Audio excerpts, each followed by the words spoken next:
So last night, I'm sitting in bed and I get a notification on my phone. And it's a comment on YouTube. And it was a guy who asked me, could I make a video about bad habits? Now, first of all, a habit is simply something that we do in order to get pleasure or get a good feeling or to avoid pain, avoid a bad feeling. Now, when we think of pain, we might think of I'm physically hurting, but there's also emotional pain. There is the pain of boredom. You're sitting on your phone late at night and you're like, I'm just gonna scroll for like 5 minutes, and before you know it, it's been 2 hours. We've all done it. I've done it too. Now, how do habits form? A habit needs a trigger, an action, and then a reward. So the trigger is I feel bored. The action, scroll on my phone. The reward, I no longer feel bored and I get entertained. Now, the same thing happens with all habits. Whether it's a good habit, such as going to the gym, get that body right, or it's a bad habit, such as I'm going to go down to McDonald's and get a large Coke and 3 Big Macs. So the reward is a good feeling. The feeling of, ooh, I'm feeling energized, I'm feeling proud of myself, I just went to the gym. Or the reward of a delicious burger, even though it can be bad for you in the long term. Now, we all know that doom scrolling, we all know that eating fast food, we all know that these things are bad for us. We all know that. So, Lawrence, why do we keep doing things that we know are bad for us, even though I want to stop? Here's the reason why. This is you. And this is your habit. You see how over the years we build up like this giant spiral? And you're going in a direction that you don't want. These are all bad habits. Doom scrolling, fast food, vaping, whatever bad habit you want to think about. If you want to break this loop, you have to undo all of this. And this is going to take some time. You don't just break a habit overnight unless you have a very strong reason. A lot of people who are drug addicts, it takes a really long time for them to get sober until they have a strong reason why, such as a family member gets sick, such as they see somebody lose their life, such as they lose their children. A lot of people, it takes something really, really, really bad for them to break their bad habit. And the other thing that often happens is you need to make the bad habit really hard for you to do and substitute it with a new habit. Because a lot of people think they can just shame themselves into breaking a habit. Some people, that works. But I know for myself, that didn't really work for me, because if you keep doing a bad habit and you want to stop, but you keep telling yourself, I'm so terrible, I'm not worthy, I'm not good enough, I keep going back, I keep relapsing on this thing, I'm just no good. You start to tear yourself down. And we don't want to tear ourselves down, we want to build ourselves up. So, Lawrence, when I want to break a bad habit, what do I need to do? Step number 1. This whiteboard is wet, so I gotta use the other side to be able to write this out. Yep. So, what we're going to do, step number 1, we need to identify what is the trigger.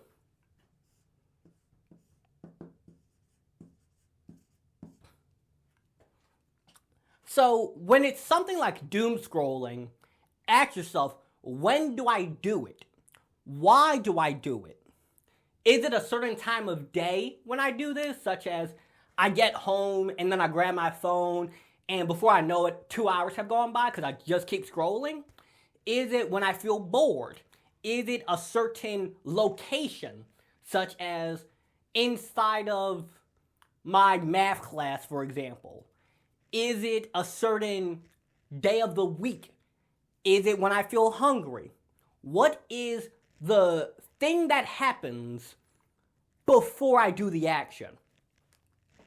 Then you want to ask yourself the most obvious question. What's the thing that I'm doing? What's the actual action, such as eating fast food, doom scrolling, binge watching Netflix? What is the action that happens after the trigger? And then, why am I doing it? This is the reward.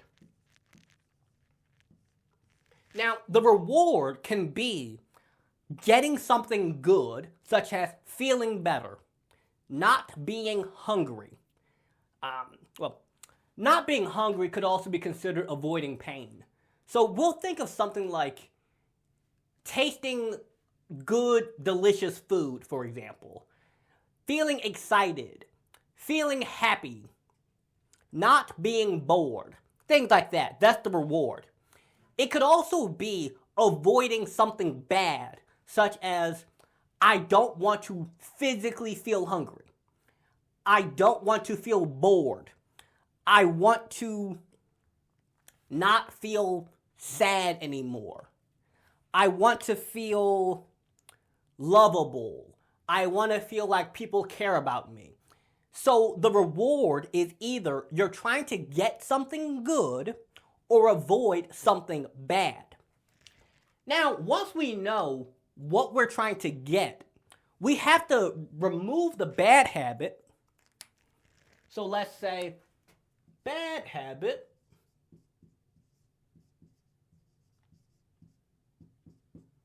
we want to remove that, and we want to add in the good habit.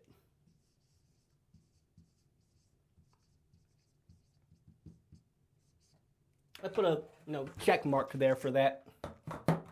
We want to add in the good habit.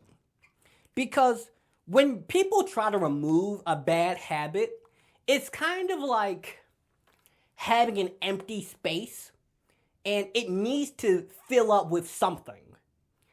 It's sort of like if you imagine you take all of the air out of a water bottle, and once I'm trying to figure out how to describe this.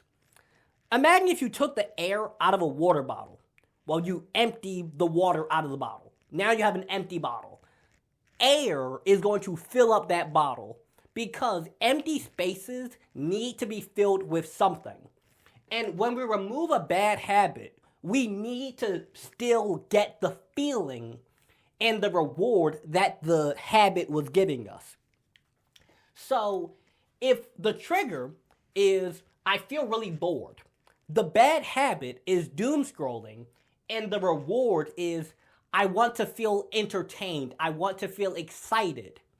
What we can do is every time when we feel bored, instead of going and grabbing our phone, we could grab a book.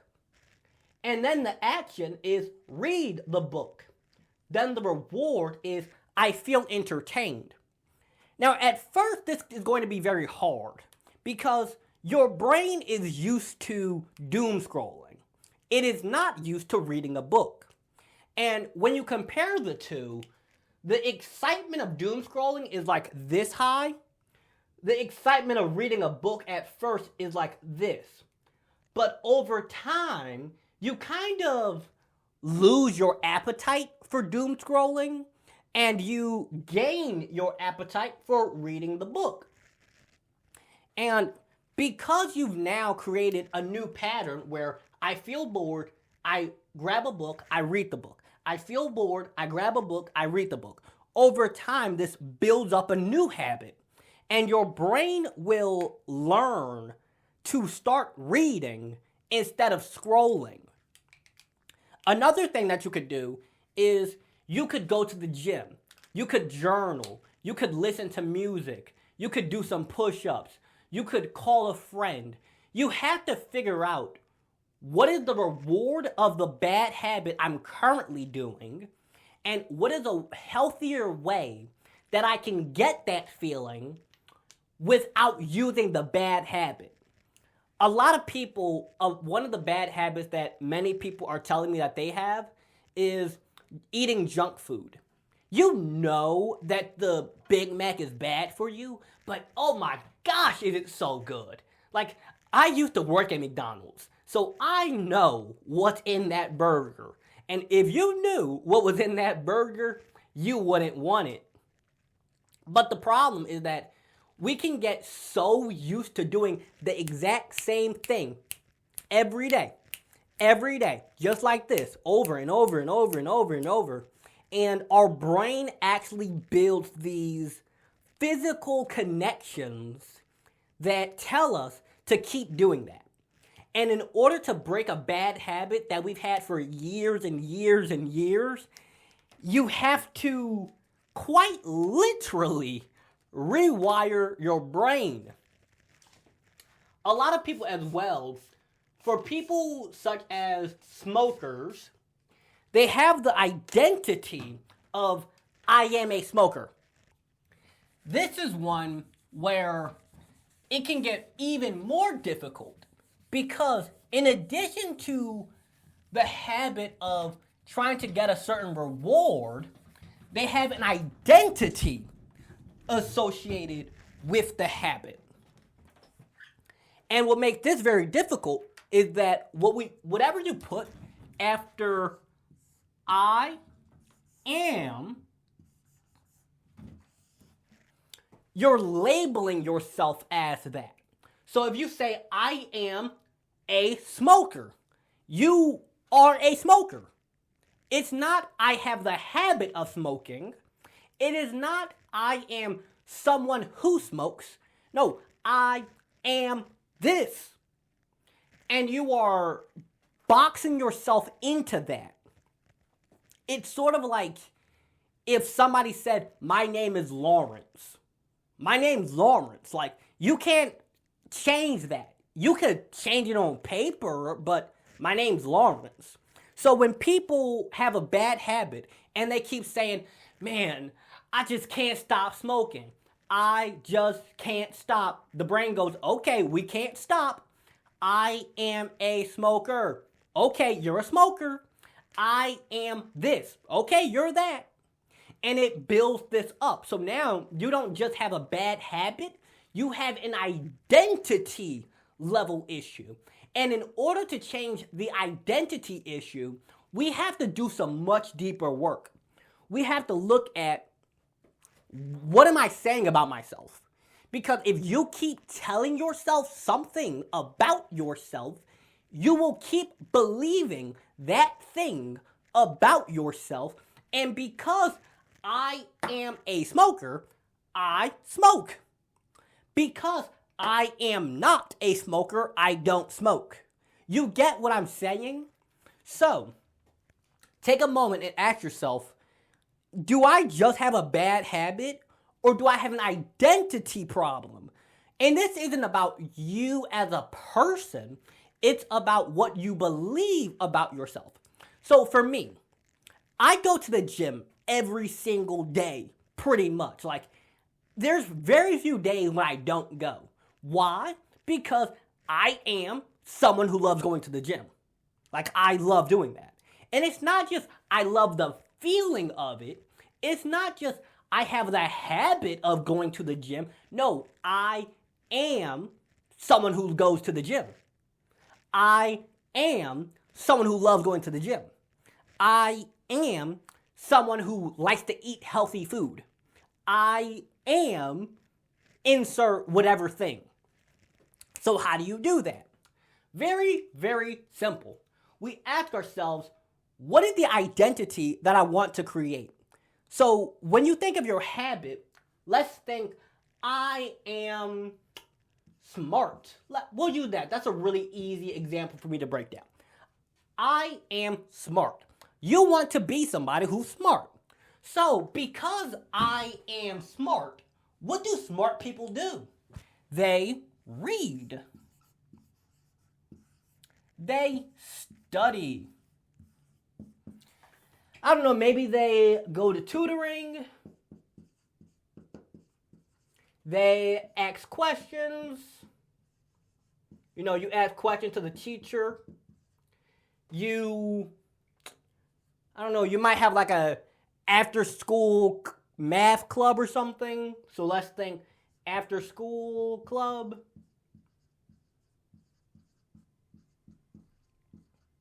You do your homework on time.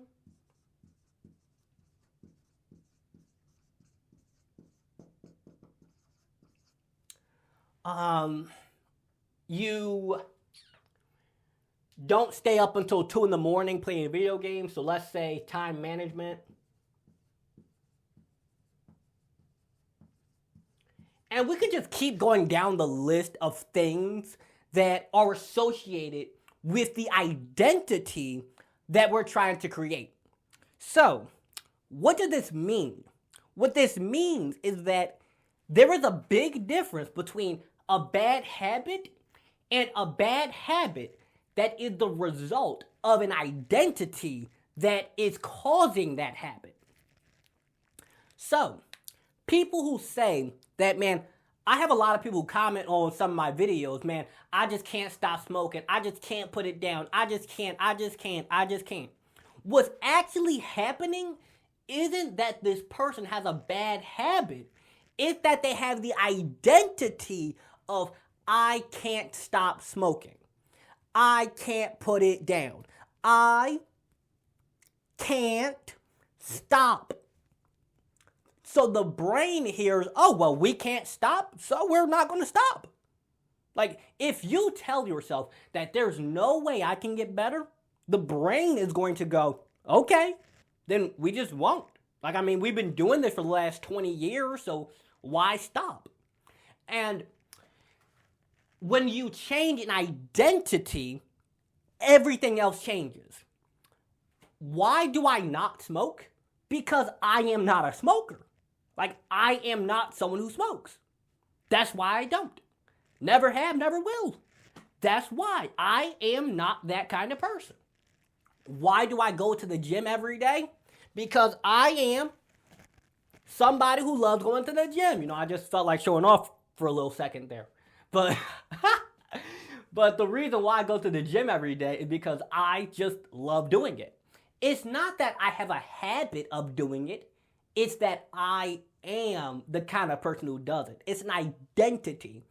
And when you can make yourself have the identity of the person you're trying to become, you change the habits because you change the person.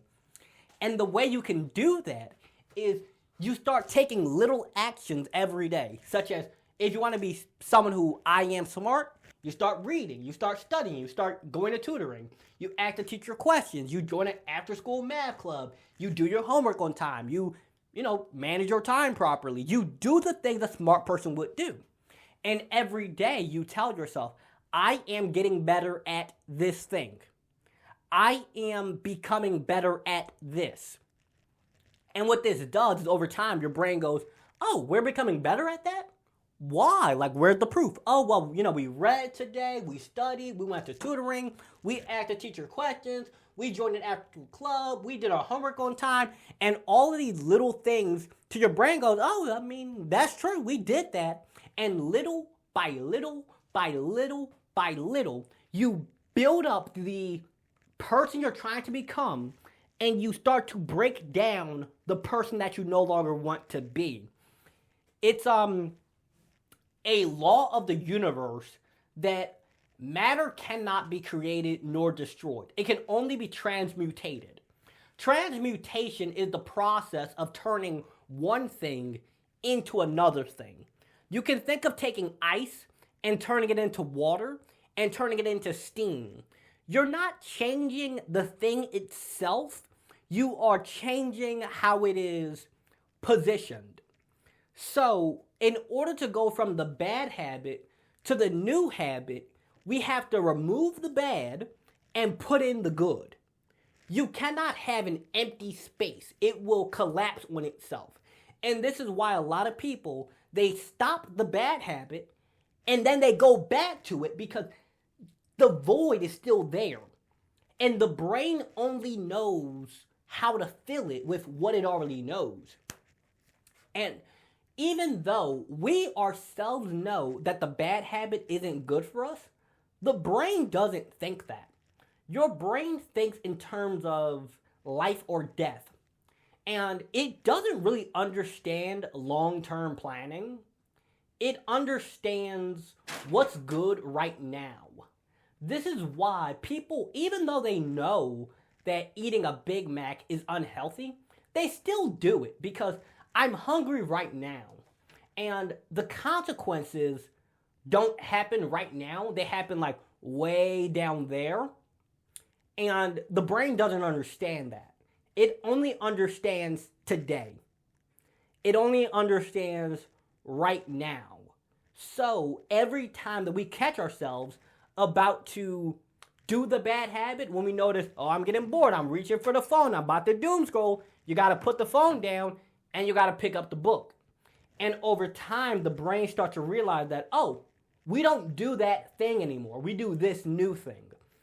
And every time when you feel the urge to go back, you go forward. And eventually, you lose your appetite for the Big Mac and you gain your appetite for the salad. With that said, hope you guys enjoyed this video. Make sure you like, comment, share, and subscribe. And finally, if you're looking for one-on-one coaching, you can find that in the links below. As well as if you're looking for a podcast guest or speaker for your school or organization, you can email me at lawrence@lawrenceharris.com. Have a good one.